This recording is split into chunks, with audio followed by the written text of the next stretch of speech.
What's happening, people? Welcome back to another episode, technically of Q&A. Should be the main feed, but my friend Josh, unfortunately, is busy tonight, and so I will be with you for the next hour or so, just covering any questions that you guys may have, and just having a yarn, pretty much. So, if you are in the chat, chuck in your questions, chuck in any comments that you have. I'll just kind of be reviewing the game against Manly, but also looking forward to the future. I suppose I've kind of done a little bit of a review today. If you guys haven't seen that video of the game, but just reflecting on where we're at, and I think a lot of people are, I suppose, confused or frustrated. I myself are like trying to find answers to the big questions of this season. But feel free to chuck in any comments in the chat, and just hang out for the next hour or so as I kind of take in everything that's been going. Hey, Georgie, how are you doing? Hope you are well, and hope you're enjoying yourself. But welcome in everyone whenever you get in here. So my synopsis from the game, just quickly, just saw, actually, let me just break down some news. Just saw Sean Johnson Stadium on Friday night. That's absolutely awesome. I'm so happy for Sean that he gets that opportunity to, celebrate his legacy, his career. He has been an absolute, the mantle, probably from Mannering, of the Ultimate Warrior, should we say? Although he had a stint at the Sharks, that he is Warriors through and through, since day one, and so I'm excited for him to get his opportunity to be celebrated at Sean Johnson Stadium on Friday, and I'm pretty gutted for everyone that's going. I've got no tickets, sold out obviously a while ago, but I'm absolutely excited for everyone that's going to that game, to experience that, and hopefully, one, maybe SJ can pull one more out of the bag. You know what I mean? For the game on Friday night. So that was pretty cool. New little news. Again, the club. Just if you talk in general about the club, they just do such good things to support. Just support people. Support things like, for me, they do the right things, like things that other clubs or wouldn't do. Like, I was thinking about it, would anyone ever change Eden Park for a night to who's a big rugby player? I'm not sure, but you'd never hear that. But for Mount Smart, the Warriors, it seems like it's so easy to change the name. Manu Vatuvai Stadium, remember that one? SJ now, Daniel Anderson Stadium last year. I think that's really, really cool. Hey, my man, Daniel, not going to lie, this was the first weekend where I didn't watch the game. Love the boys, but it was nice to not have my emotions play with shout outs from Melbourne. Hey, Daniel, welcome in from Melbourne. Just on that type of thing. It's weird, isn't it? Because when you don't watch a game, it kind of It is a bit relieving. Um, and I suppose maybe at this stage of where we're at in the season, like we're not going to make the finals, so it's not really going to hurt you not to watch it. For me, the games that are more like we're in the finals, we could make the finals. I still get nervous if I'm not watching those games. I'm like thinking about it, how the match is going. As you're out and about at that time that the game's on, you're like, okay, it's probably halftime by now. You want to have a quick look at the score, that type of thing. Sometimes you look at that score line and you're like, oh my goodness. Like for last Friday, I think it was, oh no, 2 Fridays ago in the Parramatta game, I had a gig. I had a gig on, and it was at that time. And then when I checked the halftime score, I was like, oh crap. Like, and then I checked the full time score during the gig, and I was like, oh man. So I totally get you, bro. But yeah, the actual frustration of watching it, like while it's happening, is great to be relieved of that. But when you do check those on your apps at halftime or full time, you're like, oh, you just get this feeling of just like utter, I suppose, sadness. Hey Mo, how you doing, my man? One more fest J, yeah, that would be special, man. And I'm for anyone that's going on Friday, like enjoy that one. I hope he gets a standing ovation. I hope Sean, um, everyone's there to celebrate him, no matter what the result may be. We can get into that, but just to celebrate one of our greats, man. He'll go down as one of the Warrior or all-time greats at the Warriors, and for a club that's been around 30 years, there's probably 4 or 5, maybe 10 max all-time greats, and we've been able to witness Sean being one of them in that time period. So it's going to be exciting for anyone that could be there. You know what I mean? Yeah, Dean. Yeah, we know, bro. Um, and yeah, like I said, for anyone that will be there, Daniel, it's going to be awesome. Dean, do we think we will continue with RTS at next season? This is such a tricky one for me. I suppose maybe I'll just backtrack a little bit on the RTS signing. I want to kind of go back and say that I wasn't as giddy as a lot of other people on him signing. Um, and not that he's not a great player, but I just don't think he fit into the Webster mold. I'd love to ask Webby this, and I say, was RTS actually one of your signings, or was he more of a club signing? Because I feel like he's more of a club signing. Um, and I feel that you know it was forced on him to take RTS, and if that was the case, I mean, I think it's been frustrating. Although, like I just said, I've actually appreciated what RTS has been trying to do at center. Just feels like he hasn't fit into this current team stylistically and from a kind of, suppose, fundamental, systematic way as well. But it's definitely it's such a tricky one. I mean, I think he was probably hard done by with all the changes early on. But I'm kind of feeling like, do we need to accommodate for him when we've got guys like an MGT or Rocco Berry, or Rocco Berry and Leotoa? If you're really asking the tight questions, um, they probably earn those spots over RTS, who hasn't really had to earn it. So I'm probably saying more of a wing player. Um, but then again, it just causes more confusion as you go into the fullback options, and you say, now he's competing with CNK, and now CNK's kind of dropped off, maybe due to his own performance. But it's like it's taken tier 2 pickies opportunities away at some times. It's very frustrating for me. Ultimately, would like to probably see CNK, RTS move on. I know that's pretty ruthless, but I just don't think he fits. Like I said, I think he's more of a club signing than an actual Webby signing. I think the opportunity for him to resign was obviously based off his LEM, the history of the club. But I actually, if I would ask Webby hand on heart, is he what you wanted? I bet you Webby would have said, he's not really what I wanted. I'm just feeling that way. He might have absolutely wanted to try and work with him. But that's my thoughts, Dean. I'm in the throat for me. I was a union man until I found SJ. Been a convert ever since. Sad day for me. Wow, Tony. Yeah, that's funny. It's funny, like SJ. You think of the impact that he's had on so many different people from different sports. I think across the country, most people would know Sean Johnson, even if they're not rugby league people. So, the impact he's had from a, social media point of view, just a New Zealand personality. And he's not going away, which is interesting. He's going to be part of that media group.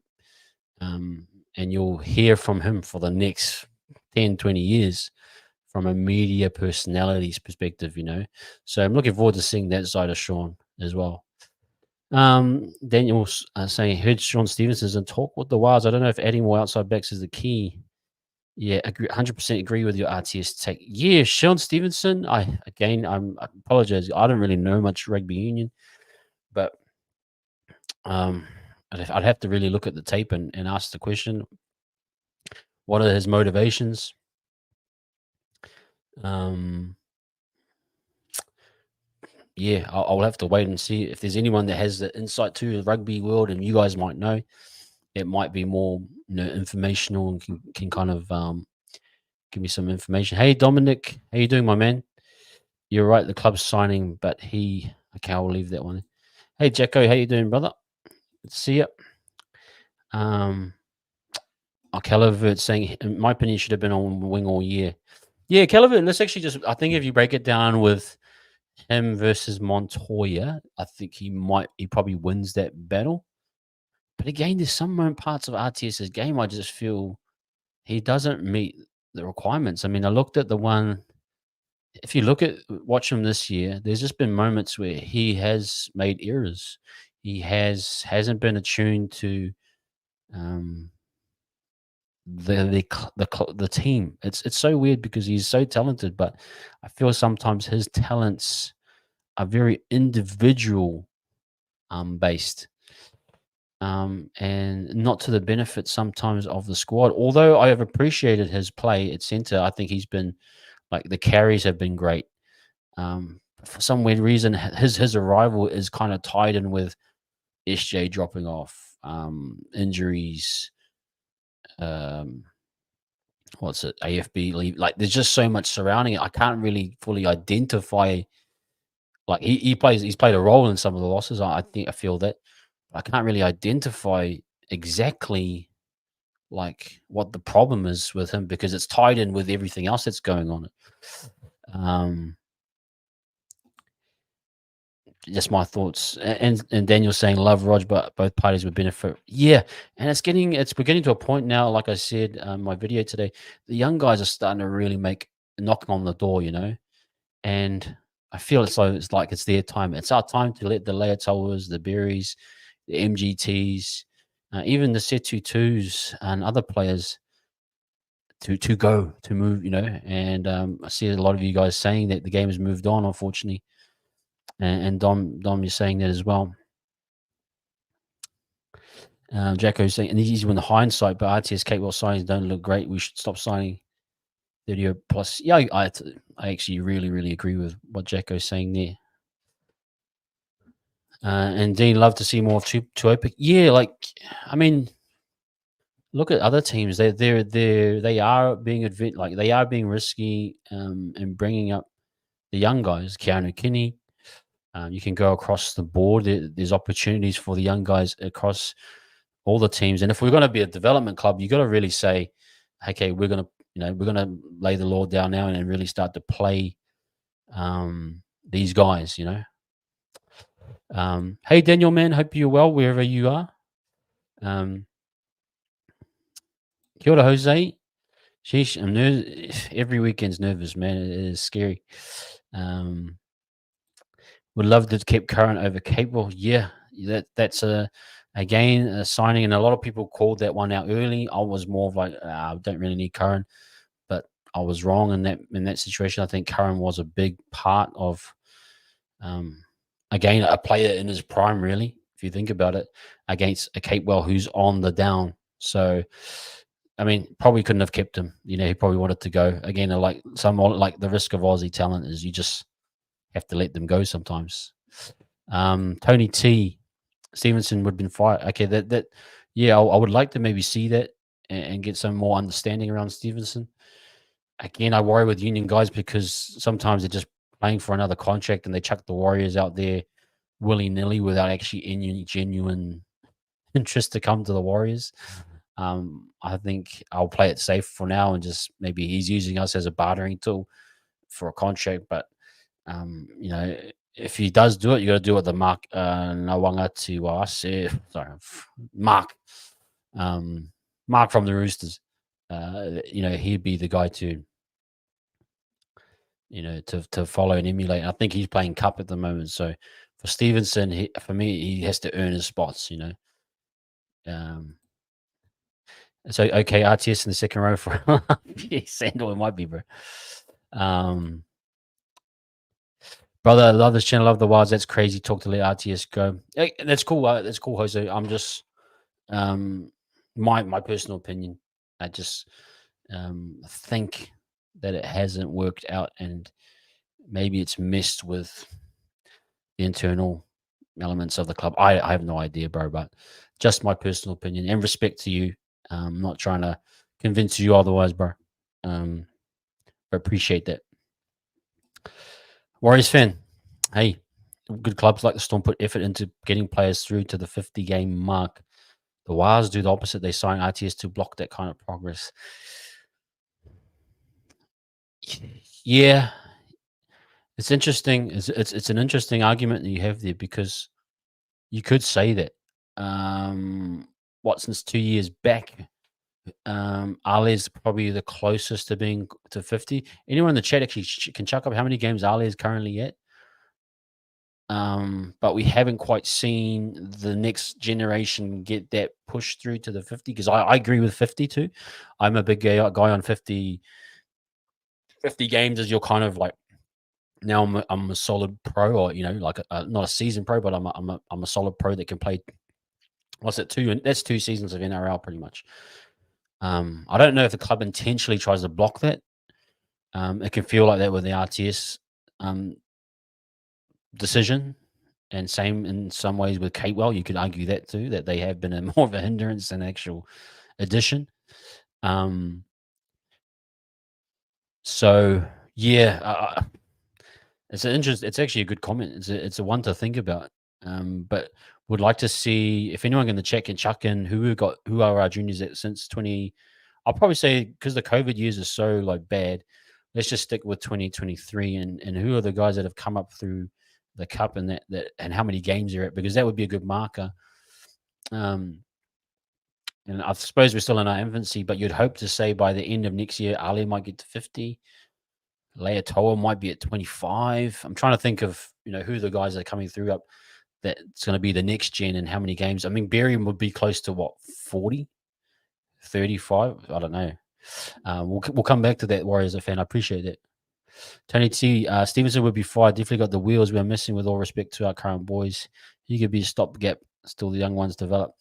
Yeah, and I'm interested, Tony, because at the end of the season, I'd like to do a depth chart of every position, and I honestly ask the question, like, what area needs support?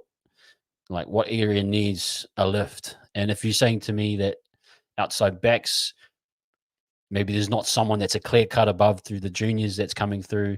So let's say Montoya leaves. Let's say Dallin is on the out. Maybe you want to refresh that whole wing position or backline area. Maybe then Stevenson fits in that. If you subtract those guys out, Kossi, you could argue Kossi's on the lower tier. Can he beat us? Can he beat a Kossi? That's a good question. So we should do that at the end of the season and really look. Is there a spot there for Stevenson to come in and actually push in that position? And Kellevitt would like to see Setitu get a debut soon. Yeah, man, I agree. Kurt Fleming, there's been no spark from Roger overall. Tigers would benefit heaps from signing. Yeah, it doesn't. It's a signing that just never made sense to me. But I mean, I've tried to accommodate him. Many know that I've backed him as a center, but it just upon reflection, but actually upon performance, just hasn't married up well with the squad. Yeah. Jacko Gramlow made a great comment recently. Cut players after they reach their peak, not on the way down. Let other clubs have them. That's a very much a what do they call it? Bill Belichick does that as well. And I know Graham Lowe probably he spent a lot of time with the Dallas Cowboys coach Thomas Landry, and he learned a lot from I suppose NFL and the great coaches always do it. I mean, I was a big 49ers fan, and they would do the same. Cut the guy a year before, even during his peak year, cut him, sell him, bring the next guy up, and that you usually like. I think Melbourne's pretty good at that. They're a team that kind of they cut guys a year early while they sell them off, get top dollar for them, and then they've got that next guy coming through, ready to go. I feel like RTS only has one gear, and that's 100%. I just think he lacks the ability to slow it down and asks defensive instead. Instead, he tries to game break every time, which is good. Yeah, and a great example was the one he stepped the center, I think it was, and got on the outside, and then he tried to step the winger, and he went into touch. Um, um, yeah, no, nothing about Stevenson, but come on, we have a lot of talented youngsters awaiting their chance. Again, I'm just putting the argument there, Jacko, that if you do get, say, I'm thinking Montoya and Dallin's time at the Warriors is pretty much over next year, in my opinion. So you're then looking, does he kind of fit into it? I'm in no way saying that I actually agree with Stevenson. I don't even know who he is really. I've never watched really one of his games, but something to evaluate. Mark from the Roosters. Yeah. Sorry, man. I couldn't think, I don't want to say his name. Um, uh, Would love a hard running center like Bradman Best or Bronson Sherry. Yeah, see what I like about Sherry, I think what the Dogs have done really well is they've got kind of like a decent pack, and no one truly explosive. I mean, especially Kikau is probably your main target guy on the edge, but Sherry and the combination of him and the Fox, it just exudes speed and energy, and I think we need some of that. Because we're kind of a similar model to them. I think moving forward, we'll probably play with more grinder type forwards, but you need explosive outside backs to counter a lot. For me, sometimes our backs like the Montoyas, they're just workers as well. So they kind of marry up with the workers that are in the forwards, and so you just got this team of just workers. Where sometimes you need explosive backs to like to marry up with your worker type forwards, and I think that's what I've observed that the Dogs have done well is that they've got this like forward pack that just grinds, and then they've got the outside backs that can burn, and I think it's a well balanced kind of thing to do. Barry will be one in a year or two, Dean. Yep. Do you think the Vegas trip will be good for the boys? Hey, Melbourne Storm. Um, I think there's argument. Probably won't. Jacko is a big hater of it. And I think he's got his fair reasonings for that. I can understand that the toll by the time you've done all the traveling and by the time you get back home, he might be 0-3 again. Like let's just maybe there could be that. I was just thinking from a fan's perspective, it's a once in a lifetime thing. And it would be fun to do as far as a fan. Um, Hard to tell. I mean, I don't think who went there. So the Roosters went there, Manly went there. I mean, they're in the finals. They've probably been able to withstand it. Broncos maybe didn't benefit them. And I suppose it's all about how you approach it. Like, if you're a top club with no distractions, you don't want your boys doing anything crazy. That's the type of thing. Um, that's how I kind of think of it. But if I'm a fan of the club, yeah, bro, I'll be keen to go. But I can see both sides of the argument. We'll have to wait and see. But yeah, Kurt Fleming, Ali's played 6 games first grade. Thank you for that. Yeah, so look, he's still what, 2 seasons away, and, like, if you go off the 50 game,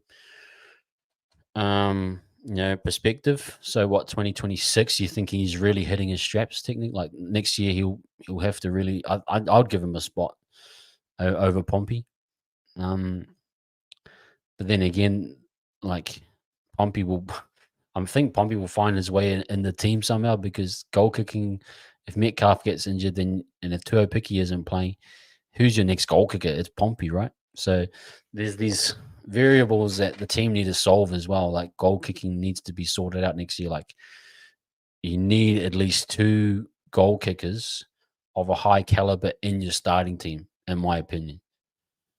Because if one does go down, get mid game, you have that other one, and then for the next game, you've got the second kicker who's already in the team. So that's where my argument will be that if it's Metcalf, goal kicking, Pompey should be in around that. But if I would probably prefer if we went with Tuo Picky at the back, then you probably have Metcalf and Tuo Picky. But you need a competent second. From what we've observed this year, you need a competent second. Um, Ali will become block pick center. Rikers, hey, my man.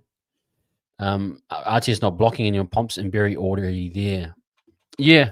And I suppose maybe that's another interesting thing is that Berry's been out for so long. Can anyone actually in the chat give me it? Because I know Berry's been indefinite. He's been out for what, 3 or 4 months. How bad is the shoulder of his?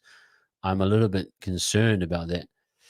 Um, Interesting. 50 games and training wheels come off. Look at how Melbourne are bringing through Howarth, Wishart, Farlong. They're all going to be close to 50 next time. This time next year. Hey, you got a point there. Wishart's looking good. Howarth's a solid talent. You can tell Howarth's got it. Farlong, um, just he looks, even though he's short of 50, he looks a solid campaigner, and no doubt he'll probably be in the Samoa team again this year. Like he looks, really solid. Um, RTS is taking a position so someone else misses out. Riker Webster's the sign RTS because he needed Panthers style training and work ethic. Yeah, I'm not sure how that connects. But I'm interested. Like, I'm not sure how that would. Mo said, "I'll take a rookie Stevenson over Kossi after full race." I, yeah. How do you feel about a Metcalf at 7 if you've seen much of him there?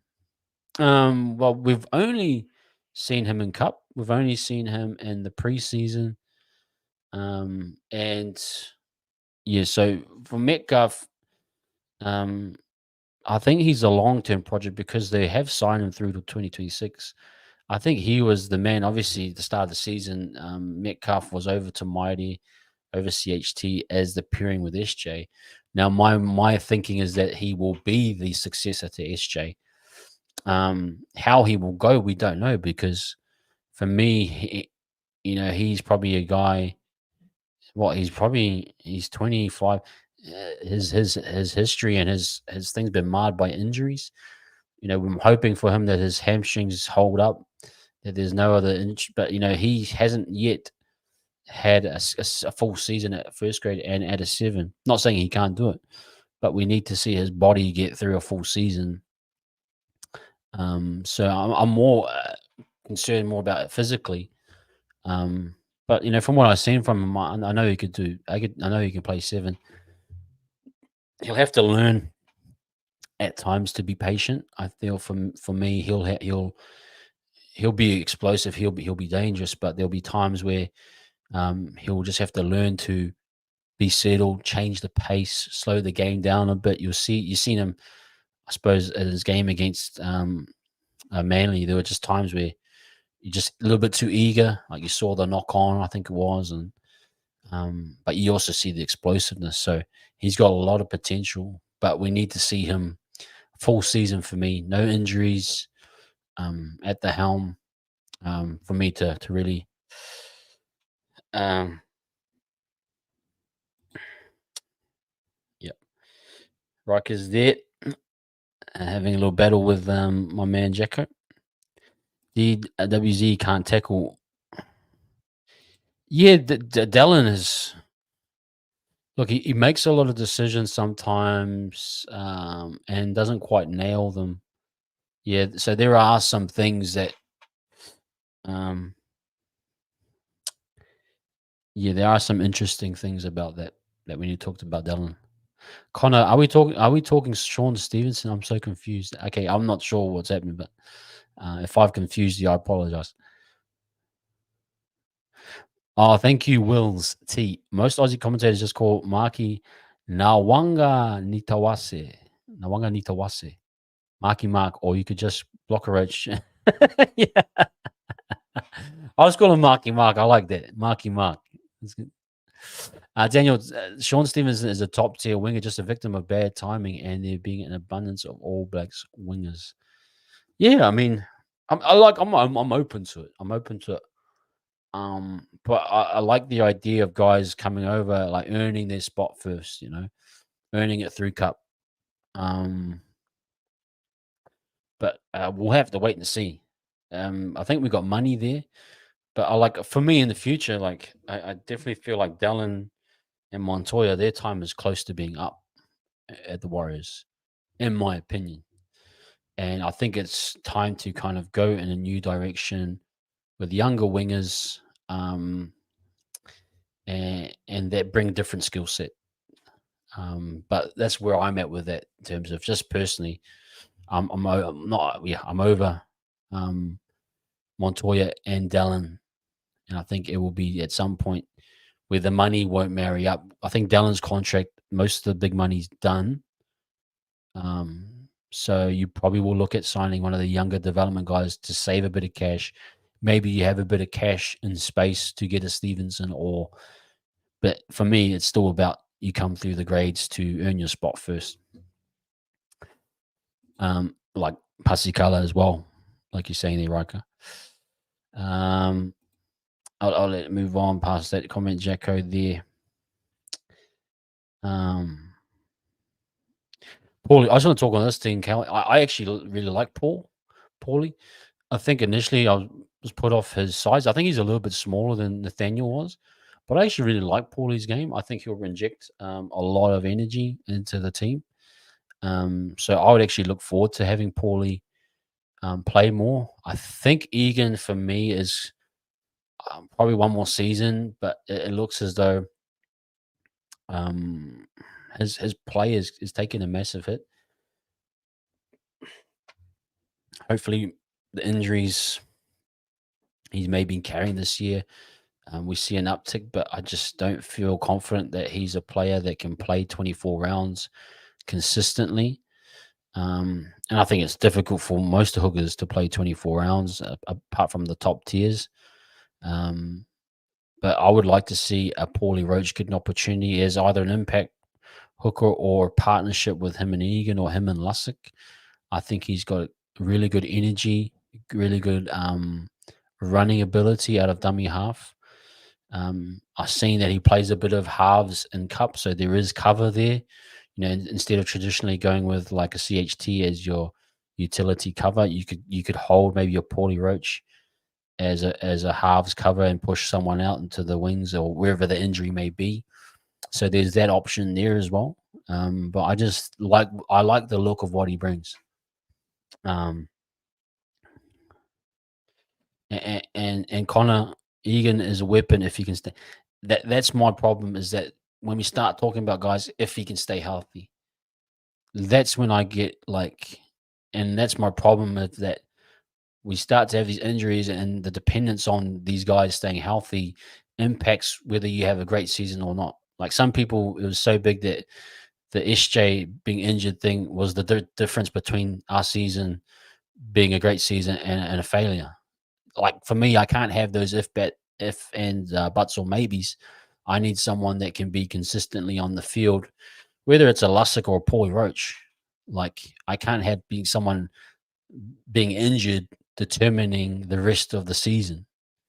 Um, you know, like for example, Nathan Cleary out for 6 to 8 weeks doesn't impact the Panthers to such a level, right? As opposed to what people thought SJ's injury impacted us so massively. Well, if I'm a coach and I can't have that, I don't want to have such a high dependence on one guy, or I want to improve the team underneath that guy so that if he does get injured for 8 or 10 weeks, it's not the end of the season. It actually, in some ways, strengthens the team. So that's my thinking around him. Does Tohu keep his captaincy next season? Does he keep slowly declining in performance over? Will make a miraculous resurgence.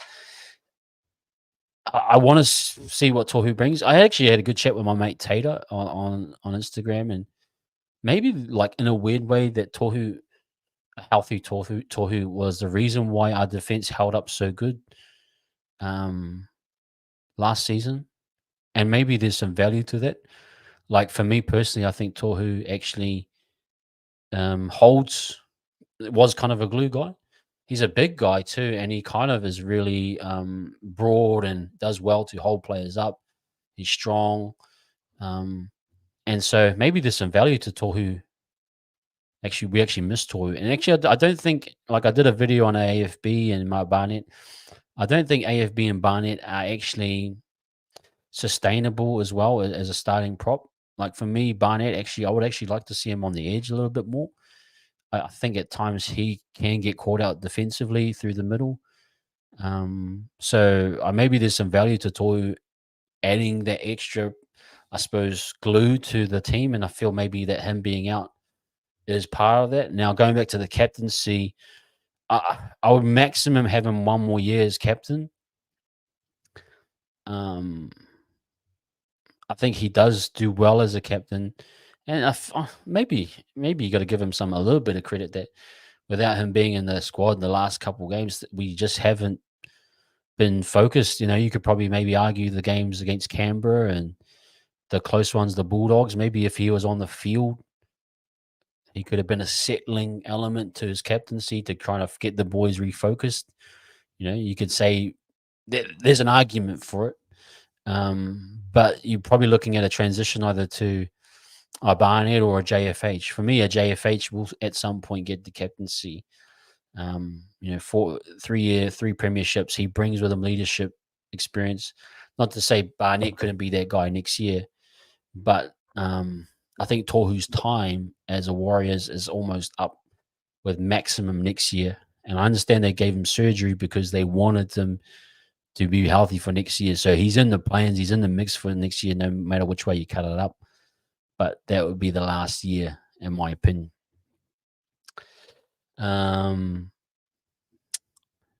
just get through some of these. What are your thoughts on Morata, Jose? Saying on Newcastle, that yes, he's hard. He is showing that a big cookie, but how do you rate him this season? Besides, look, I think Morata's been okay. I got to be honest. I think our back row options this year haven't been as effective as I think they should be. I think, for example, the try that AFB gave the offload to SJ, like those should be our back rowers giving those offloads. I think he's moving into my opinion a more of an impact middle forward. I would be more interested in looking at a Halasima. I know he's young and maybe he's not ready, but I'd be looking at more of a Halasima, even a Barnett edge. I just don't think Morata gives you enough offload opportunity. I know how he goes into contact. He goes in with two hands and kind of barges over. I think he would be great middle forward impact. Initially, how he was supposed to be used this year with Capewell, I just think the Capewell was not effective enough as a back rower. But we need our back rowers pretty much breaking the line and offloading. How AFB gave it to Sean, like that, we need more of that from our back row. So even for me, Capewell, I would push him to. I would just try to offload Capewell, if I'm being honest. But more of probably Barnett and Halasima as your starters, maybe.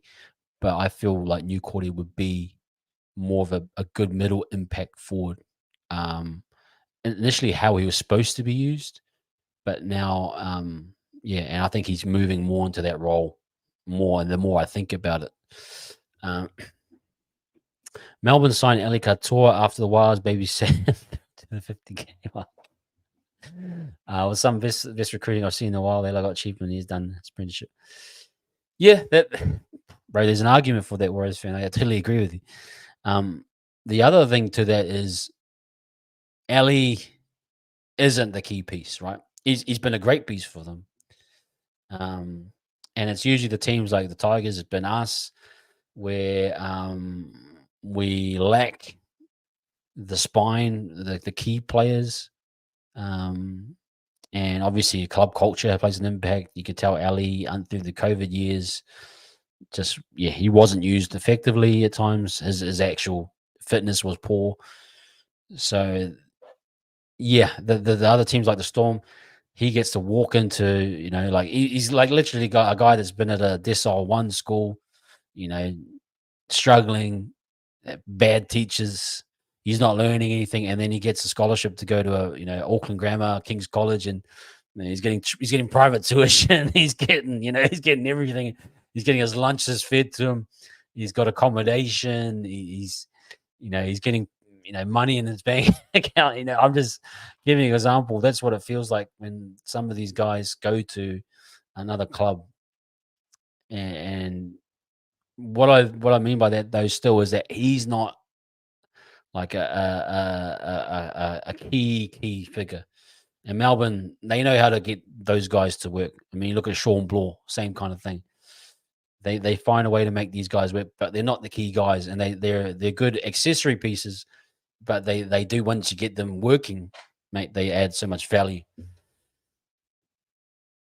Sean Stevenson is almost 30. Yeah, again, I agree with the 30 point mark. If he was maybe 26, I don't know how old he is, but something definitely to think about. Montoya got a podcast now. It's the beginning of the year. Anytime you get a podcast, guys, just if you see someone start a podcast up, it's the end. It's near the end.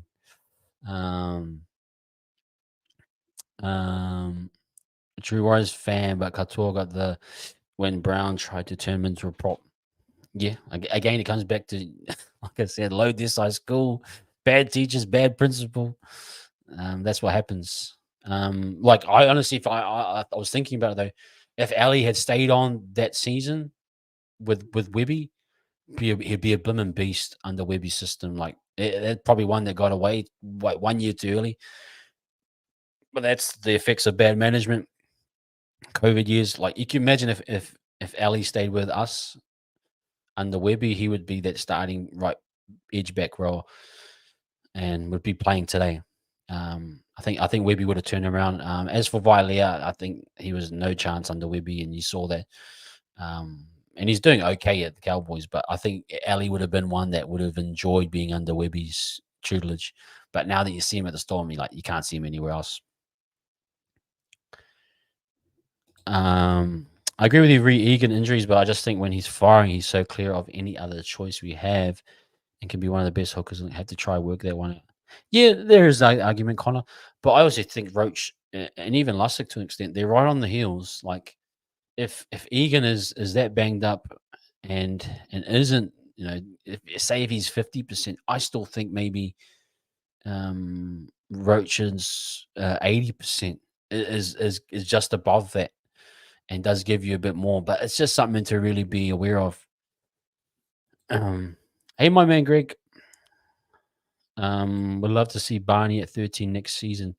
It's interesting. I do feel Barney would be a better fit on the edge. I'm not too sure 13 is the right spot for him. You look at Walker, his pace is important. Barney for me doesn't quite have that pace, but though at times when you see him get the ball on the short side, he's just flying through. But you need guys that are kind of inclined to pass the ball as well. I think Barney has an inclination to just run as hard as he can. So yeah, but again, whatever Webby decides, it has to make sense. And it can't be like I'm a bit over this year being like putting one guy in, but you're subtracting from another position. Like example, Ford going to the front row or Ford going to the right edge. It kind of subtracted from him in another position. And I'm just really worried about that. That we need guys to like be out and out props, out and out edge back throwers, out and out locks. We can't have too much chopping and changing. Um, Hooligan, dogs by 30. I'll just quickly talk about that. You probably could be right there, Hooligan. Like, I feel even though it's SJ's last game, it's like, when you come to the end of like the last week of school, 2 weeks, you're like, you're trying to do schoolwork, but you're not, and you're just kind of waiting for the end to finish. I hope for SJ's case that it doesn't just kind of his mind's, like I seen with him in the podcast that as soon as he did the podcast, you can kind of see that his mind and energy's more on the media now. And I do feel that he kind of checked out last week.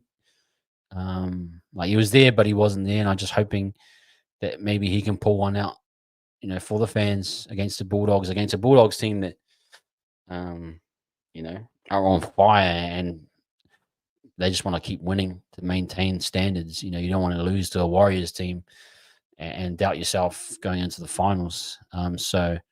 But bro, it could very much happen, Hooligan.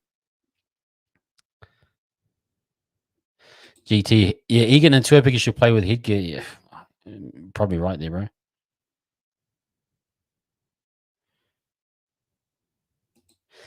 Okay, I don't care how old he is. Invite DC in to cover half next year until Jet is ready. That bugger plays out. Is gonna. He really does. When you take away the goggles and watch him, he's an actual genuinely good player, like a really really good player. He's very smart. He's got a very good skill set. Like I talk about his short side raids, like he's so good at them, um, and he's done well to be as successful as he is. Legit, I feel RTS is our best forward. Why waste the prime is when we have a Dalian fullback at our disposal? Yeah, I'm just worried that, like, say if we didn't have RTS, right? Say if RTS never came back to the Warriors, I think we would have been okay with Tuo Piki and whoever else. I think Roger, for all the good he just brought a lot of. Yeah, he's just for me. And I know I've got no evidence to back this up really, but just killed the vibe. It's like a dude.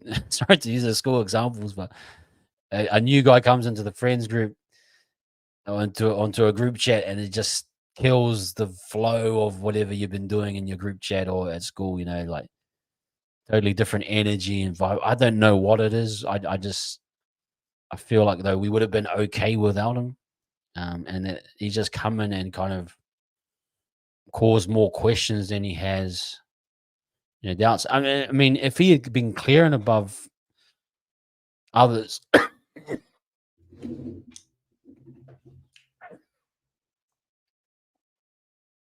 pardon me, if he had been clear and above others, well, you could probably argue that he is clear and above CNK. So you might actually be right, but I just feel weird that flow has been so different under him and being in the yeah. But legit, that's a legit comment. Um, Thanks, Philip, man. Appreciate that, bro. So you got the Arsenal. You're a bit of an Arsenal fan, are you? Yeah, I feel sorry for you. No, I'm just kidding. Just seen Current is in doubt. For this week, I love the way he plays. Yeah, I mean, like I said, I was a bit like, oh, we don't really need Current. There were some comments that he said, you know, he kind of was upset with how he's being used. He's done well, the Bulldogs. I'm happy for him actually, but um, yeah, like for me, when most guys leave the club, I don't really have too much interest in them. But it is what it is. Um, Jacko, just about everyone seems to think Jet is another Nathan. The old saying, "Don't count your chickens before they hatch," is very yeah. Like we're only saying we want Jet right because of the Cleary name. If he was another Nathan, he wouldn't be here. That's just my opinion. So we'll have to wait and see. And it comes back to development. Can we develop him? He's probably a guy that he isn't coming ready made. The old man would have kept him at the Panthers. I think Panthers have probably the best talent ID in the comp, especially at development level and lower. Like I like what the Panthers have done with there's like a Moldy kid, their center on the left center. He looks ready made and good. He looks like a good young center. Like they would identify their talent that they want to keep and keep them close to the club. So there has to be some regard to that. Why is he here? He's that's my thinking behind it anyway. Riker saying because Webby thought he could get more out of RTS, but he was wrong. Webby said CNK was our number one and would die on that hill. Yeah, there's an argument, and it hasn't been the strongest one this year because I think CNK has probably had one of his poorest seasons. Yeah, well, he's come back to the mean in many ways, like many other players. And it kind of, in a weird way, like the same argument I argue with, Jacko and that about Tamaide and Sean. My argument with Tamaide was that statistically and factually, he's been the best half we've had this year. Now, stylistically, he's not for everyone, but it somehow has worked for the majority of the games that we've won. Maybe if you went with RTS, yes, you wouldn't have seen all the distribution kind of plays, the set plays that you saw last year with CNK was this massive distribution guy. But it could have, in a similar way to what Tamaiti done, just fit the system currently on a short game basis, and that might have been enough to push the season ahead. But I don't think Webby wants to kind of play with an RTS style fullback. He wants more of a distributor. But that's kind of my thinking. It's just something, yeah. It kind of fits into that kind of the story with the similar to Tamaiti, like not for everyone, but still works. And similar, maybe you could have said after that Tigers game, hey, we're going to give RTS a run here at fullback. But Webby, yeah, he's very committed to those guys playing. You know what I mean? CNK playing. I hope Bunty plays his last game at home this week. I love the energy rings. It's actually funny. I've been thinking about this as well. Is it the starting front row of AFB and Bunty kind of worked last year, and you had either Mitch Barnett coming off the bench or I thought that was actually probably. I'm so surprised we didn't stick with that model this year. I think we kind of going with Mitch as starting prop. Kind of limited our bench use, and it's kind of I feel for Bunty a little bit this year. I know I was probably more critical of his style, but it kind of worked to bring a guy on like him for 20 minutes at the start, and then you bring a Mitch Barnett on. It's kind of weird how we've kind of gone away from that. But like, yeah, for example, I'd like to see him get a game. There's no pressure on us to make like finals. Just get a team out there. If you're going to celebrate players like Jazz and Bunty's leaving, then give them a game. You know what I mean? Rest up guys like Barnett, all those types of things. Sorry, let's get to Bailey's. We're going to lose to a picky to another team, aren't we? Always the way. Well, if he's not going to get opportunities, is there a club that needs his skill set? I don't think there's like he for me. He's not at a Keanu Kinney level. He's a little bit below a who's the one at the Titans? Yeah, but he's kind of in that tweener range. I don't think teams are going to do a massive gamble on Tane, so I'd imagine he stays for next year. But I want to see an opportunity where he maybe gets his chance, like at fullback. But when you're kind of sitting behind so many guys, it takes, you become almost a cup player. And if I'm him, um, there's only so many spots in an NRL team. If I'm him and his agent, I'm probably looking at something because you want to kind of go into the next phase of your career. He's got a young family. He wants to have steady income. He wants to, um, you know, be a professional footballer. So I would probably actually, I'm sure that's probably on the mindset. And again, it comes back to the club saying to him, "Hey, no, we want you as this guy." But for him, you got to do what's best for yourself in the first place. In professional sports. Thoughts on Shooter? Hey, Wasta, man, how you doing? Someone who watches both codes regularly. He has real speed and evasion skills. Step and power could be a good left winger for us. Even a centre can goal kick too. Well, there's some more information. I haven't really watched most of him, Wasta, but I appreciate that. Yeah, we've been talking about it. We've been arguing the age thing a little bit. Maybe that he's a little bit older. I've said personally, I would only sign guys around 28, at the latest. For me, it's all about him, his heart. Like, is he willing to go into cup first before getting an opportunity? I think that's kind of the process he should take. Like Mark, you saw him in cup, but it will be pretty evident once he plays cup that if the level's too easy for him, and that he will then should transition to first grade. So there's an opportunity there. But money wise, I'm not paying overs for him, to be honest. He's got to earn his spot. And if all those things match up, then I'm all for it. You know what I mean? So, but I appreciate your insight, bro. That's really cool. Hey, my man, Jazz. Um, hey, Dominic. Yeah. That's just my view. I try to read body language. I try to read the vibe of the club, and there's a vibe just been off this year. But like, is anyone out there really arguing that if RTS came back to the NRL, but at a different club, that we would have really missed him? Like, if he went to the Tigers this year, I wouldn't really be thinking about, oh man, we should have got RTS. Like, I just don't feel like that him coming back was like a necessity. And like I said, I felt like it's a club signing. His relationship with Cam George and those guys probably got it over the line. But I honestly said, if you say heart to Webby, hand over heart, was he one of your signings? Is he what you wanted? I reckon you'd say no. That's just my view. I don't think he actually fits the type of player that Webby really likes.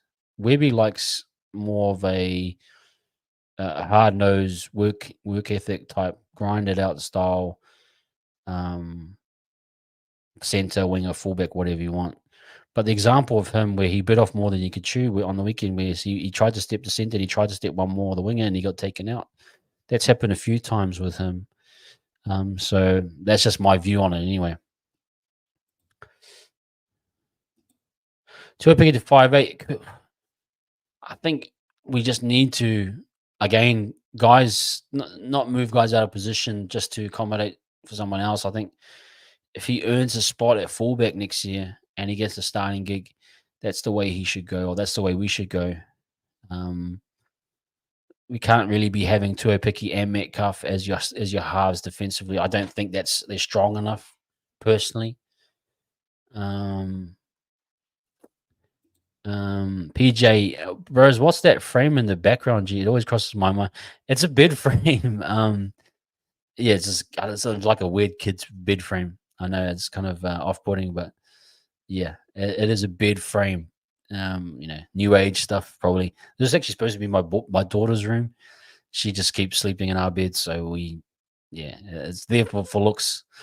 But I do sleep out here sometimes when I'm watching, late game or stuff like that. So, okay, I'll keep moving. Did you see the Roosters making a play at Stevenson or trying to get RTS early? Don't think they'll go to RTS. I don't think anyone's really in the market for a player like RTS.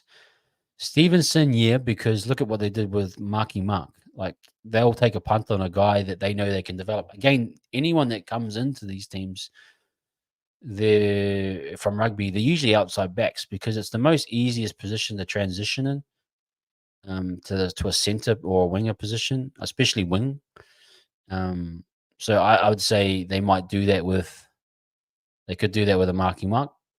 But again, for those teams that have the benefit of like they got a really good top side, for example, Will Warbrick, that was quite easy to transition him in from the Storm because the core of the side's really good. But when you're depending on some, positions too much, I think there's a bit of risk to it. But anything for a wing position, I think is probably the easiest position to transition a player in. I mean, I'm interested to see the guy from the Titans who was a hooker right for the Wallabies. Oh, sorry, what they call them, halfback at the Wallabies. See how he goes at hooker. Like that's a more of a different transition. So, but wingers, those types of things, they're pretty easy to do.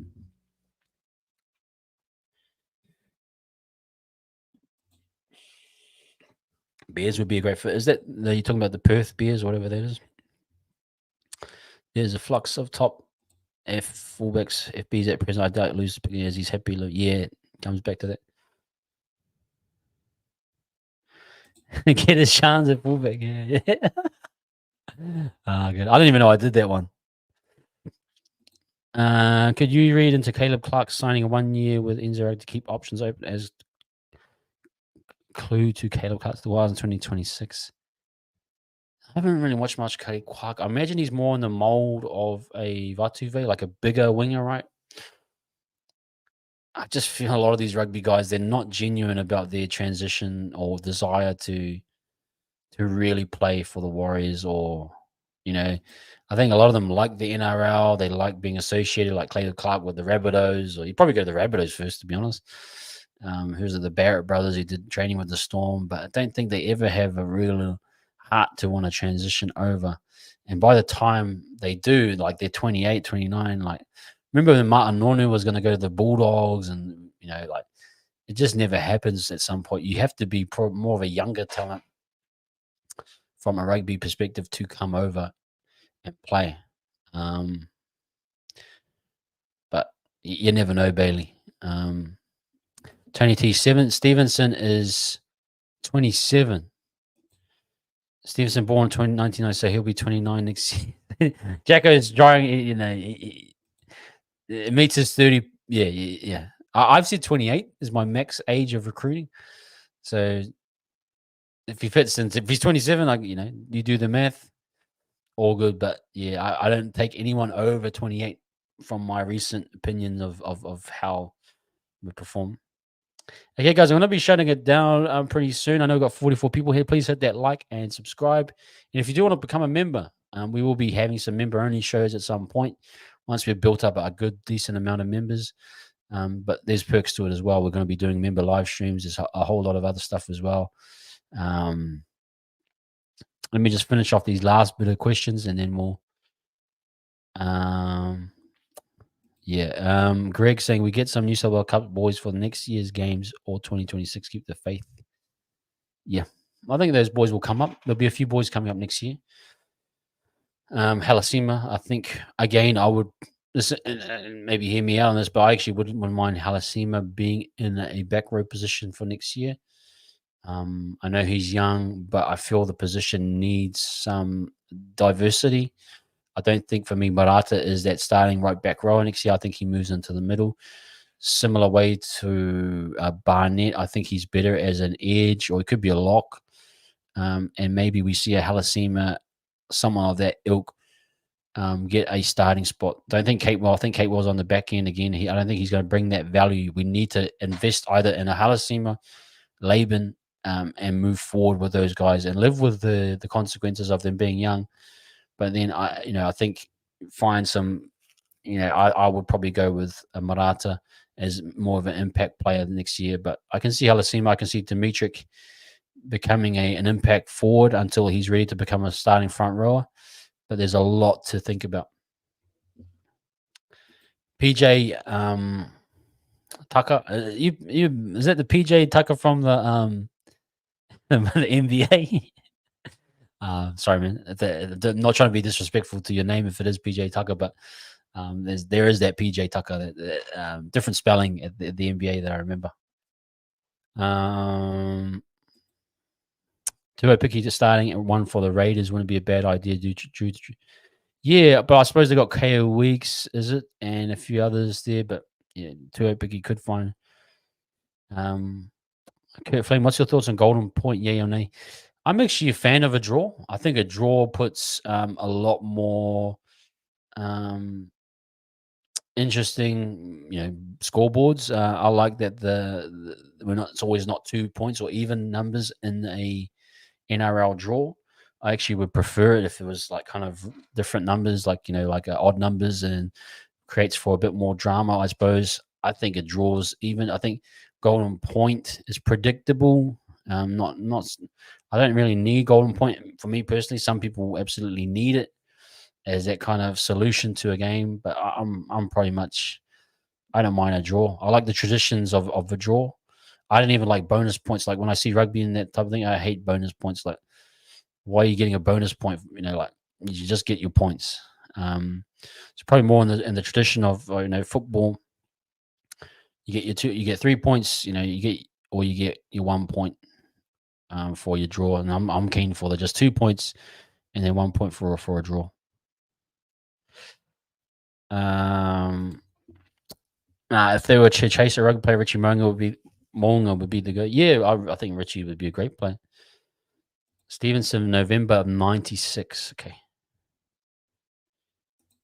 Appreciate that, GT. Like, I don't know these rugby guys to full effect. I mean, I've seen them at some time, but I mean, if like again, if they can come in and work their way through Cup, and if they completely look like Cup is beyond like it's too easy for them, then bring them in. But if they're happy to go through the Cup process to either learn the game or develop, I'm all for that. Okay, guys, that wraps up the show. Appreciate you guys. Thank you for everyone's comments. It's been a really good evening. We'll be back tomorrow night for All You Can Eat. So come along again. Tomorrow night we'll be here. So thank you once again. Stay safe and get along to everyone else's contact. I know there'll be guys like Warriorholic, no doubt Monday Night Corridors. You guys have come from there with Warriors Fan TV, Warriors Anonymous. But yes, Rise On. Thank you, Rise On. Negative Nick here. Super Cuz JFH comes in.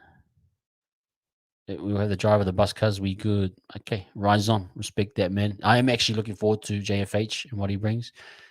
Just again, just my quick thoughts. I feel that you need the smaller mobile forward packs these days, to an extent, and I think we should. I think we're moving into a new direction without AFB. I think it's a good thing as well.